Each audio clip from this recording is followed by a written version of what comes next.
Today we have Neil Sagun on the podcast with us, which is very exciting. Hello. So maybe we'll start off with getting Neil to introduce himself. So Neil, tell us a bit about yourself. What are the things that we need to know about Neil? My name is Neil. I work at Asian Family Services as a child and youth peer support worker. Um, I'm Filipino, uh, 1.5 generation, I guess. I don't really, I'm a little blurry on the definitions on that. But I moved in when I was about 10 years old. Uh, Lived in Wellington for a year and then moved to Auckland, and have been here since. Went through high school here, studied uni here, and then, yeah, got employed here. Yeah, we love it. We love it. Tell us a bit about your job at Asian Family Services. Obviously, this podcast has been sponsored by Asian Family Services, and that is, the main supporter of the type of work that we are doing. So it's really cool to have someone who's actually inside the organization and doing this as their day job. What do you do there? So I work as a child and youth peer support worker, and that involves delivering mental health and well-being programs to uh, children within like year 1 to year 8. Um, and it tends to be on the more preventative side of mental health care. Um, we do deal with like more acute and like severe cases, but for the most part, it's a lot of like well-being programs and um, activities for kids that kind of give them a lot of both social skills and like ways to look after themselves mentally and even physically, you know. Yeah, what made you decide to take on a role like this? I was actually I was interested in, so when I was studying uni, I studied health science, and I kind of fell in love with the idea of like community mental health.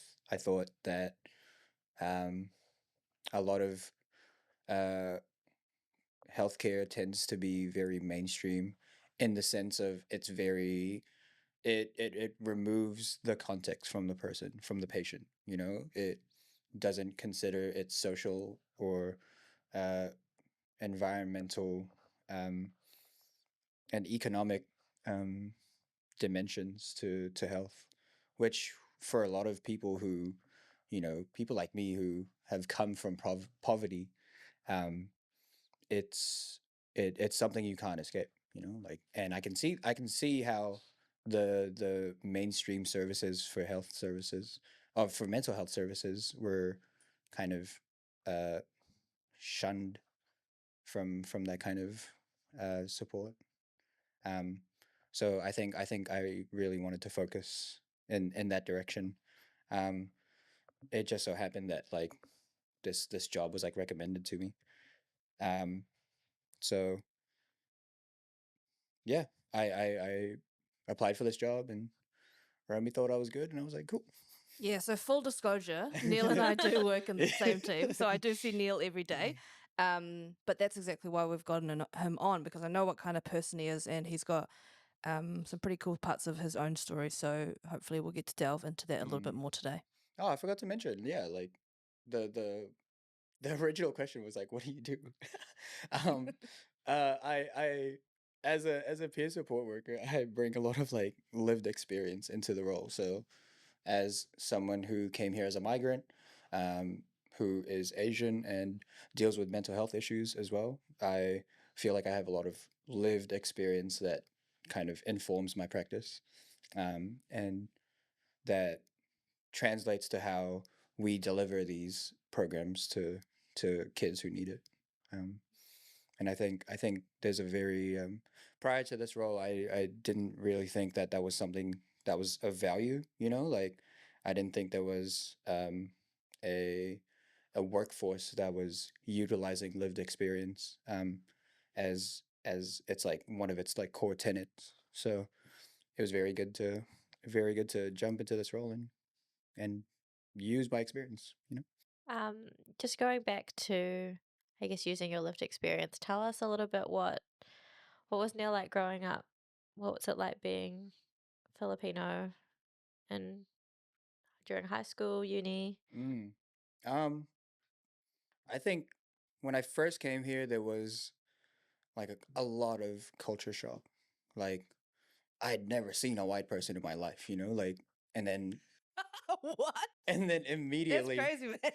yeah, and then like I lived in Philippines for like most of my life, you know, and then I landed in bloody Wellington, you know, like like that's white people central, man.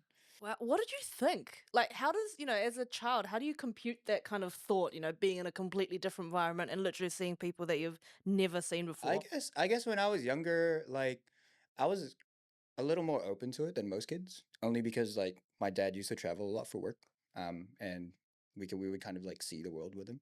Um, so I kind of traveled a little bit when I was younger. So when I got here, I had a very open mind, I think.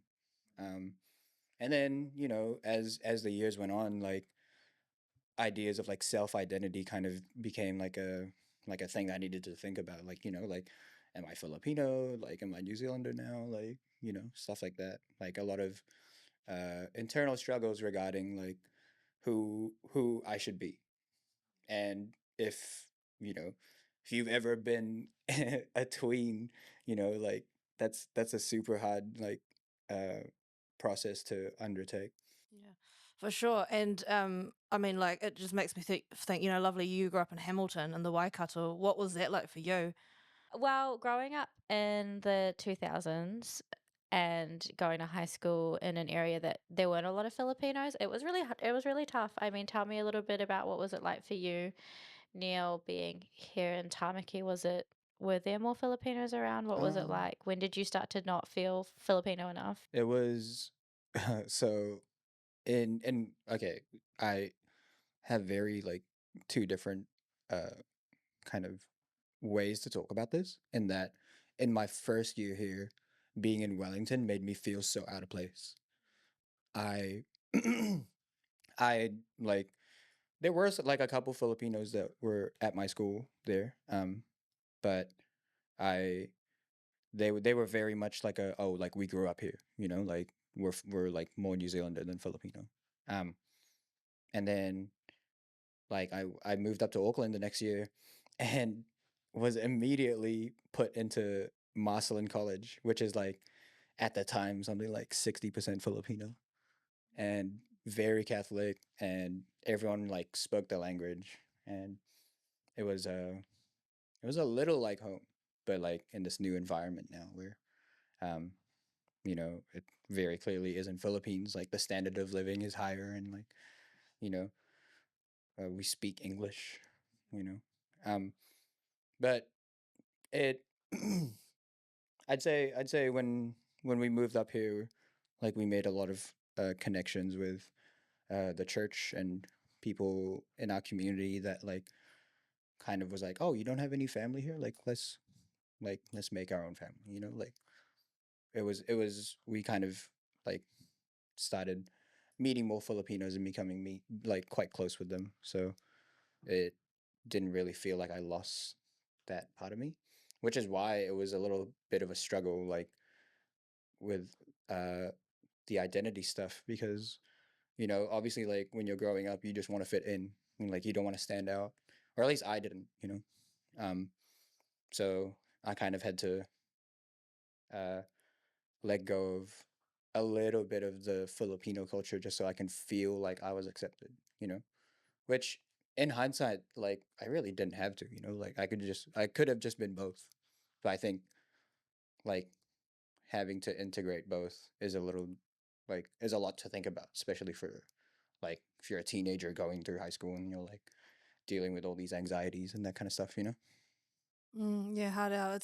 I like how you worded that in terms of, I guess, kind of the like identity sacrifice we have to make, eh? Exactly, yeah. And I know for me, part of that sacrifice was not necessarily around not necessarily something I was doing because I was making a conscious decision around it, but it was almost like a mechanism of safety for myself. Yeah, And yeah. that, like, the less you stick out, the less prone you might be to danger or comments or Or side eyes or, whatever. bullying, yeah. Yeah, Or even totally. like microaggressions, like you like stuff that I you know I so after Marcelin I went to Sacred Heart, and there was very much like some microaggressions there. They wouldn't be racist to you in your face, but like you could tell.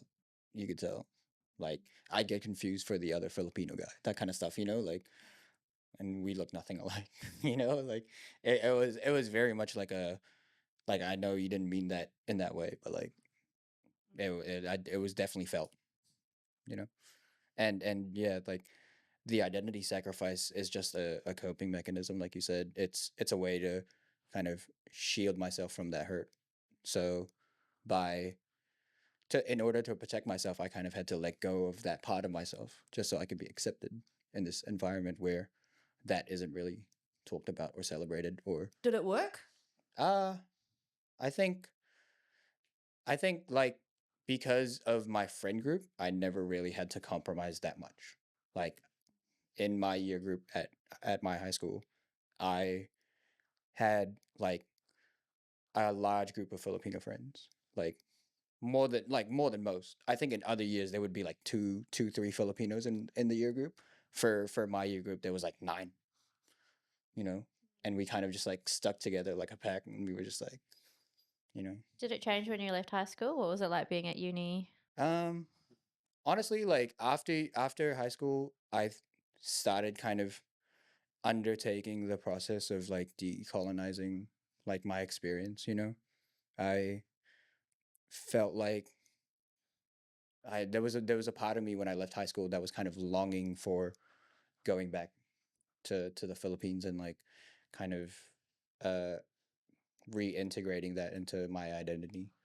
And it's been it's a process. It's You never really get there, like but the journey of like realizing how much I've sacrificed just to like protect myself from like the the kind of external factors that made me want to shrink myself, I think has been very, very productive in terms of figuring out who I am and how I fit into society in New Zealand, especially where like New Zealand very much has like a like I like a how do I describe it? It's like it's almost like it's wanting to like celebrate like indigenous like Maori traditions and lifestyles, while also kind of being very, very like white and classist and like all this kind of stuff. It's conflicting, and I see a lot of parallels in um the Filipino experience versus here. It's interesting, kind of, because like we're sitting in a studio right now. We're all Asian. We all have a lived experience of various things, and we have kind of created this environment for ourselves. And I don't know about you, but sometimes I find that quite confronting. So, my work history was before I started working at Asian Family Services. The last 5, 6 years of my career have been in mainstream mental health. So, definitely not with any specific cultural lens on there. And I remember coming into Asian Family Services, even like walking into the office on the first day where there were only Asian people. I found that really, really confronting. Even despite me complaining and struggling for years around not feeling like I'd been seen or not feeling like I was in a space that allowed me to be culturally who I was. When I was actually put in that place, it made me realize um, just how much discomfort I had been holding for such a long time. So Yeah. it's like it's kind of like this is gonna be, oh man, you guys are gonna have to get used to like my absolutely terrible analogies. But it's kind of like if you chain a dog up, right, for 5 years or whatever, and if you cut that chain off, that dog is when it leaves the space that it's been in, it's gonna freak out. It's gonna freak out because it's not used to being able to be in there. And even though intellectually it's like, oh well, freedom, this is great. Here's I get to do what I want to do. But in practice, it's not that It's not that simple, and that's definitely what I found for myself as well. So kind of, yeah, just going on from that a little bit, I guess, like we're talking about cultural identity. So for you, if there was a short answer question in an exam that said, what is your cultural identity, or how would you describe your cultural identity, what would you say? Um, I think um, like Filipino New Zealander is kind of the closest to describing it. I think growing up here, I've adopted a lot of like the the social and like cultural ways of being a New Zealander, but it doesn't like necessarily make me have to compromise being Filipino as well. Like both can be true. Like they can coexist. You know, you can be Filipino in New Zealand and be a Filipino New Zealander. You know, and I think when I was when I first got here, I was very much like I'm Filipino, and then there's everyone else. You know, like I had to slowly adopt that as part of my identity. Like you know, I I say chur and g, like like That's you know as what New I mean? Zealander Like as it gets. as New Zealand as a guest, yeah. And you know, it's I think like just taking what you want from kind of from both and like integrating it into what feels like right for you has been like what kind of made me shape who I am today. I think kind of the ways in which I had to figure that out for myself was just through like trial and error, like what feels right for me and and uh, what lifestyle changes and like practices I want to keep in my life and what I find important and the values I hold all kind of were informed by that process, you know? You said something really interesting a little bit earlier on about this idea of kind of the ways in which you shrunk yourself in order to belong. Has that, as you've gotten older and you've come to terms with these are the values of who I am that I want to keep, and here are the values that I want to let go, does it still feel like those parts have shrunk? Like, tell us a little bit about that. Mm. And if there's like an example of potentially what you would describe as like a Filipino value that you've really had to contend with and be like, hey, is this something I really want to honor or not? I this is probably um like one of the biggest things for me was probably the idea of religion. And as you guys know, like Filipinos are very Christian, very Catholic. My family grew up Catholic, raised me Catholic, and the stuff like that. And um, as someone who is queer and also um, like at some point kind of like moved away from organized religion, I had to kind of like almost not be myself at church just so I could like please my family and that kind of stuff. Um, there's you know I think for a lot of Filipinos, uh, faith um, a very strong value that they hold. You know, and it shapes a lot of cultural stuff like the ways that people gather and talk about each other is informed by religion. Um, and Because it's not even necessarily about the religious aspect, eh? It's I see the integration of religion and culture. It's kind of yeah, like looking at lots of Pacifica cultures as well, eh? absolutely. Mm. And it's like a cultural thing. It's a communal thing. Like it becomes a lot bigger than just the religion.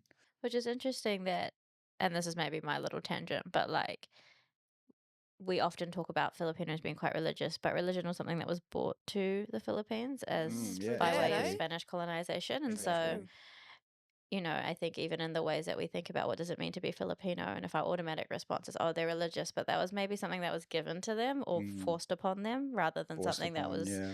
something that they chose. And then over time, I'm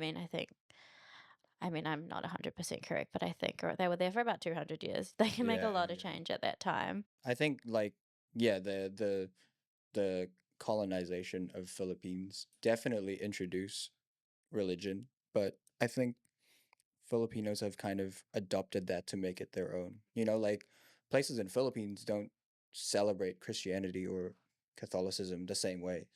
like it's very different across the board with like what patron saints they have, and like what special days for each month they have. Like they have their own traditions now, and they've made it like a part of their cultural identity. And I think for me, I just didn't really have that. I kind of let that part of myself go because I didn't align with it.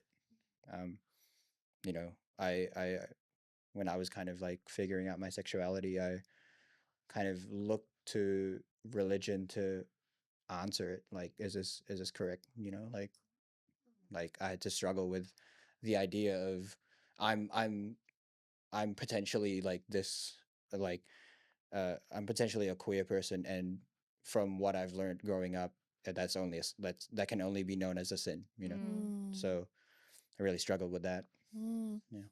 Um, yeah, man, I can only imagine, eh? And like, the next question I've got here on my sheet is around mental health, but kind of going into that, how much of an impact did that journey have on your mental health? Not only around your queer identity, but reconciling that with your, like religious values individually and of your whānau. Yeah, what was that like for your mental health? Because that sounds like it could have been gnarly. Yeah, it was definitely a lot to take in. But I think just having uh queer friends around me like made that a lot easier. Um, the idea of like religious trauma is like very like it's like a very strong conflict of like you want to be good, but like in the eyes of this religion you aren't because you're queer. you know um How do you deal with the weight of that? Of you've basically got a religion, which is something that's so hard to quantify because it's so much bigger than any of us. You've got a whole religion that says that you are, wrong or defective or not the way that you're supposed to be. How do you manage? How did you deal with the weight of that? I think I for me there was a turning point where I was like, if God made me and like shaped me to be the person that I am today, then he would love me for me. And if that doesn't align with what organized religion says, then I'm happy to denounce it. You know, Mm. there was this moment of realization where I was like, like God loves everyone and like kind of makes people in his image and likeness. And at some point I was like, look, if God thinks being gay is a sin, then God didn't make me. That's fine with me. Like I'm happy with that. Damn, that's deep, bro. Yeah, I yeah. like it. I had I was I was I was like, in calculus class and like fuck in like year 12, like thinking about this kind of stuff while I was like writing up equations. I was like, oh my gosh, this is so much to deal with right now. love it. It's Love a 8:30 in the morning. What am I thinking about? a little a moody back row like life Yeah, contemplation. Eh? Yeah. for real. I had And quite a similar experience to you as well, Neil, in that so I'm also queer and I came out kind of to the people around me when I was maybe like 14, 15, that kind mm, of age group. And at the time I had a lot of Korean friends, so although they had been born and kind of raised here, similar generation to us, I Christian mhm, culture is also big in in Korean Korea. society as well. And I had people who would say things to me like, how do you know that this is not a phase? I mean, coming from Yeah, adults, you kind yeah. of expect that, but you don't really expect it from your peers, right? Yeah, I think it's that thing of like learned behavior, like they only know to say that because that's what they've been taught. Mm. And I definitely like saw that with some of my friends that were a little less accepting too. But Yeah. I suppose, yeah. And yeah, I had a situation as well, just talking about religion, where I had someone um, who we met, and it seemed like they really wanted to be friends with me, and we were getting on really well and hanging out and stuff. And came a point to that friendship where it dawned on me that this person was only hanging out with me because they wanted me to come to church. And because it was really, oh, this is not me coming to conclusions. It was like, it was explicitly stated. right.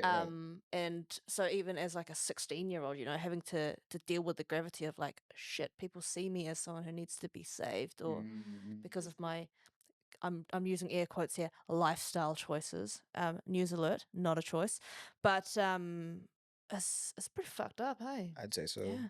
So anyway, coming on, continue on from that. I mean, you're quite open about the fact that you're a person who's had a lived experience of mental distress. Can you tell us a bit about what your mental well-being journey has looked like, and what part of that journey you feel like you're on now? I'd say my in my high school years when I was really like dealing with a lot of identity stuff and um like my mental health journey kind of started around then, where I realized that I was like internally struggling with a lot of the aspects of myself that make me me. And when there was a disconnect there, I started to shrink myself, like I said, um, and compromise myself in ways that I never had before. You know, I was a lot less social. I like contributed to conversations less, and I wasn't really being myself. And when I realized that, that's when I kind of was like, oh man, maybe this is something that I should look into. But it wasn't until like it got really severe that I was like, oh, like this is like maybe I should like seek some help.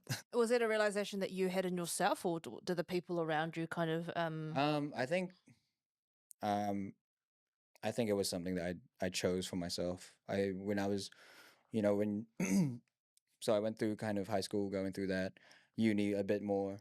Um but it was during uni that I kind of picked up a lot of like self-destructive tendencies, you know? Like I used to go out and spend all my money and like get really blasted and like um kind of put myself in situations that didn't really help my mental health, you know? Um did they work, those quote unquote I'd say unhealthy coping strategies? temporarily, Mm-hmm. like in the moment, like nothing really matters except the next drink and where you're gonna go next and who you're gonna go see, like a lot of that stuff. Um, like kind of focusing on those made it a lot less likely for me to think about the stuff that I had to confront myself with. And um, it was very easy to get lost in that, just kind of finding a reason to not think about myself and my mental well being. Um, but I think ever since going, like going and accessing mental health services, like I was medicated. I went to see counselors and several therapists. I think from from accessing those services, I realized a lot of the mental health journey is with yourself. You know, um, Yeah, I mean, I'm really curious to know, like, was there a moment where you're like, oh my gosh, actually, like, I am it so was not okay. it was actually during lockdown. Like most Okay. people, like there's nothing to do. Like I really had to kind of just sit there and like be confronted with the whole idea that I needed to fix myself. Mm, And like I think that's I th- the first step of like undertaking a mental health journey is is understanding that you need help, you know, yeah. or that you need support or you need to be better. What was your experience of accessing mental health services? It was like it was fairly easy. Like I wouldn't say it was difficult at all to I guess at the time that I was accessing services, it was like the what was it called? The it was like the Green and Labor Coalition. And there was that thing for like free services for like under 25s, something like that. Um and I was kind of like, yeah, I'm under 25, let's do it. Like jump straight into it.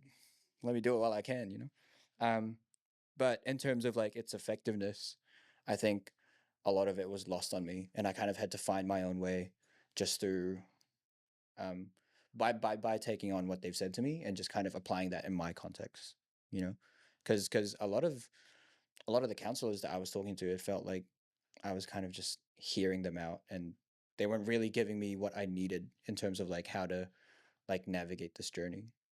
Yeah. Yeah, well, I guess I have a couple. I have like so many questions, but I guess one of them is like, what was it about them where you were like, all right, I'll hear you out and I'll see, I'll see if what you say works. And Um, I guess on that, what would have been more useful for you in terms of what they could have offered you? I I think my first stint with counselors were very much that I would say what was wrong with me, and I like would kind of like tell them about it. But then they'd be straight into like the CBT stuff, like, oh, how about we close our eyes and just like think of a river and like imagine Bruh. yourself as a leaf. And Not the deep breaths, eh? I was like, this is Far our out. first session, bro. Like, I don't I like I gotta be honest. I kind of knew how to calm myself down, Mm, and for them to kind of just be chucking techniques at me when mm, I really just wanted to be heard and like um Mm. understood, I think was the hard part. And I think what helped me the most during those times was uh, understanding that the techniques that they were giving me were useful. I just needed to apply it to my context and how I navigate my life, you know. And it was definitely a lot of trial and error, seeing what works and seeing what doesn't. And um, it's I'm at a point now where I can kind of look back at what I've learned and apply it to my life in a way that works for me best. sucks that they weren't super helpful though. I Like mean, it yeah, they sounds were like helpful in in some some ways. ways. Yeah, And I think sometimes potentially what we can do is make a best out of a situation. exactly. In terms of, I guess, this is a podcast around kind of Asian, the experience of being Asian. How did that factor into the way that you like accessed care? Were you looking for specific providers that were Asian? Was that something that was important to you? Did it Yeah, really not matter?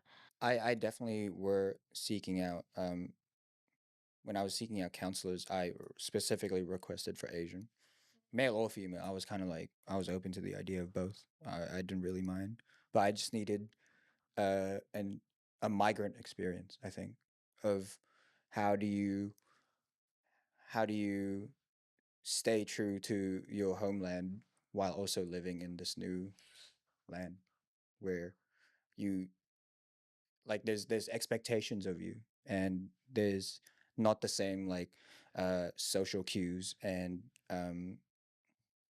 the ways you interact are different. And you know I think I really needed that perspective to kind of navigate that journey within myself. And these counselors kind of came in very much from a mainstream perspective of like, let's do CBT, and how about we do some controlled breathing and like that kind of stuff. And What are the all, five all things you can see? yeah, exactly, stuff like that where um obviously like they have their value, but that wasn't what I needed at the time, and uh I think a lot of the struggle around my identity as an Asian person, as an Asian immigrant, um as a person who is um a person of color that needs to like adapt kind of the uh the ways to be as a New Zealander, as a person who lives in New Zealand,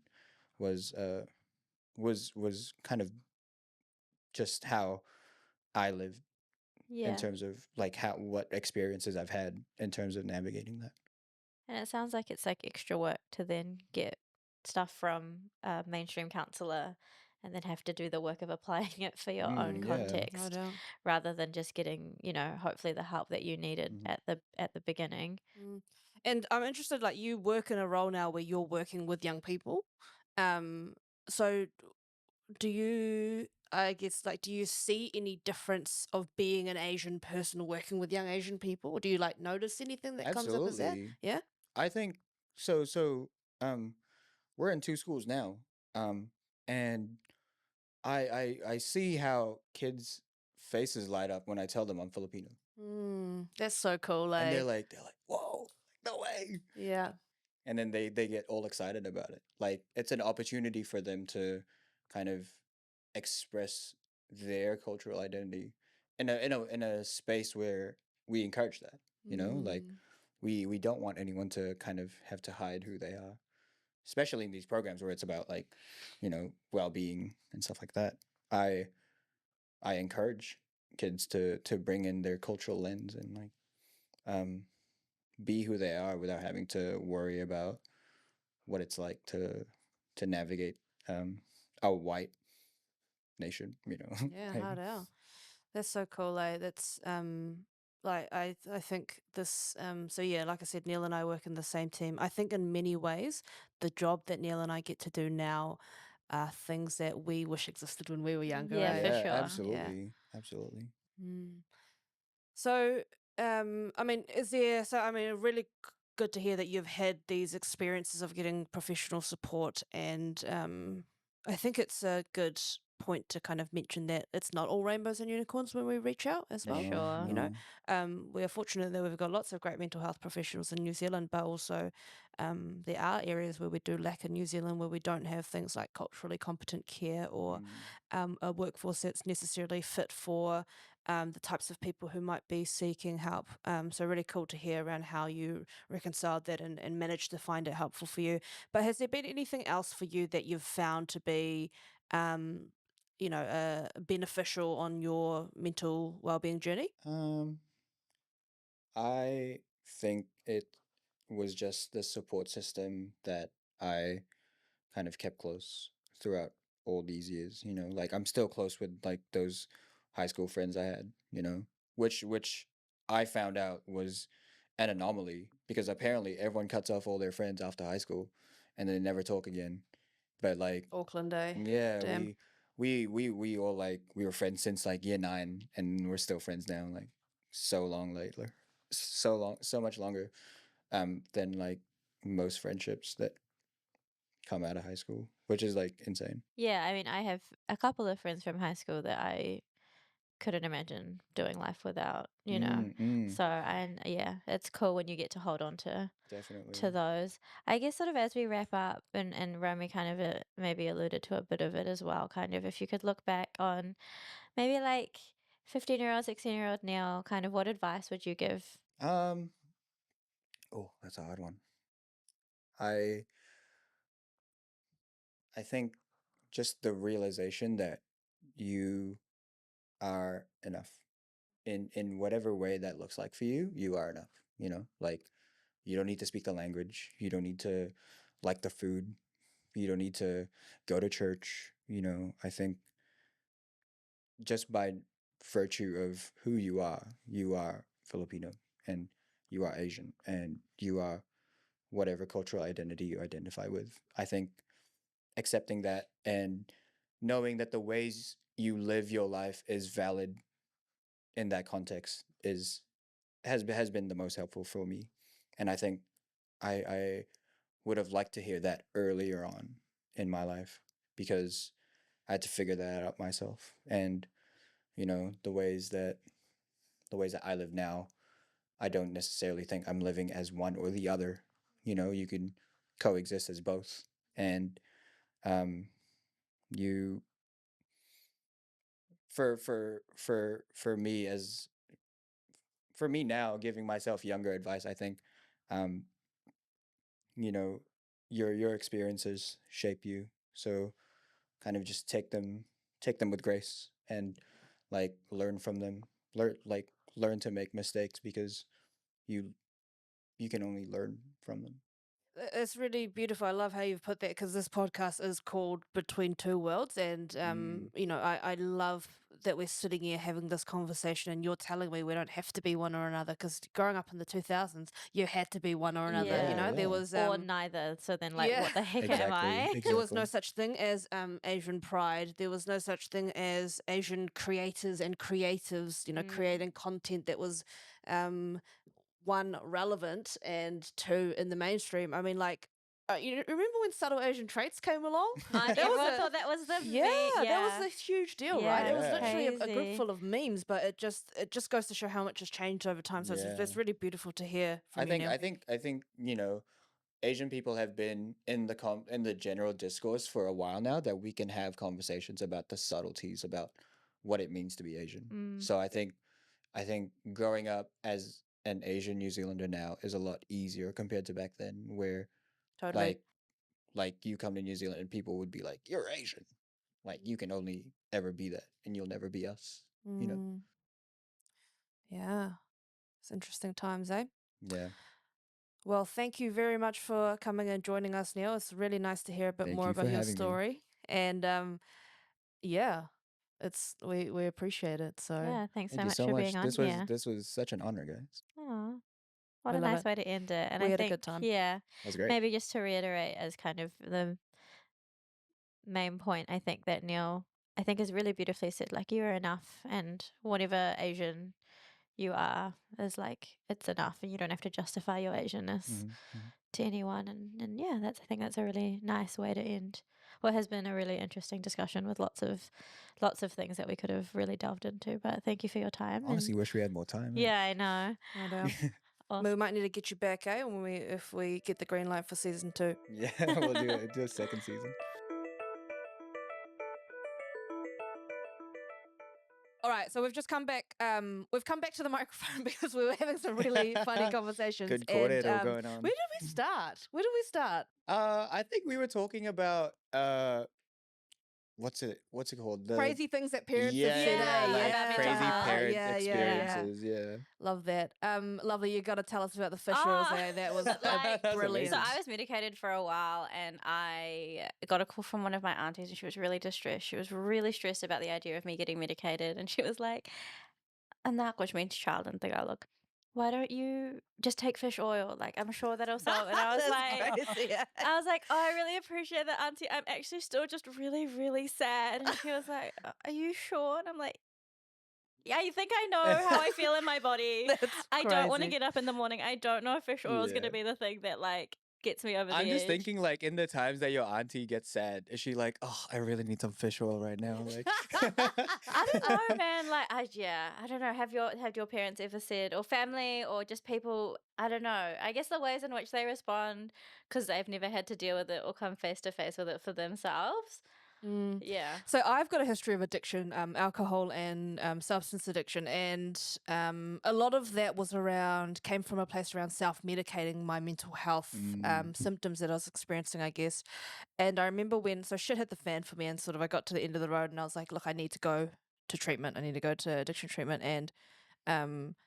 and then I remember like my parents being like, so why do you even why do you take that stuff anyway? Like, what's so stressful in your life that you I've have had to that medicate too. yourself? I've had that too. Yeah, which is pretty wild. Yeah. yeah, that sucks. Like, for me, what I was saying earlier was how the parents take it on themselves as if it was their fault. You know, when I told my mom I was depressed, she kind of broke down crying and was like, "What did I do wrong?" You know, like obviously, like nothing she had done has like specifically caused me to be depressed, but like the kind of burden that places on me of like she feels this guilt, and so like now I feel guilty for telling her, Yeah. So like not only am I now depressed, yeah, it's like I'm mutually assured now. destruction, like This is we're like both kind of suffering it's like that friend because when of you tell this. something bad to, and they've always got a worse story about what's going Yeah, on it's like for trying them. to one Eh? up you. Like, Or they're like, oh, me too, and worse. And you're like, Mm. okay, so not only do I have to, I think that was what was really distressing about being diagnosed, was that I not only had to figure out what this diagnosis meant for me,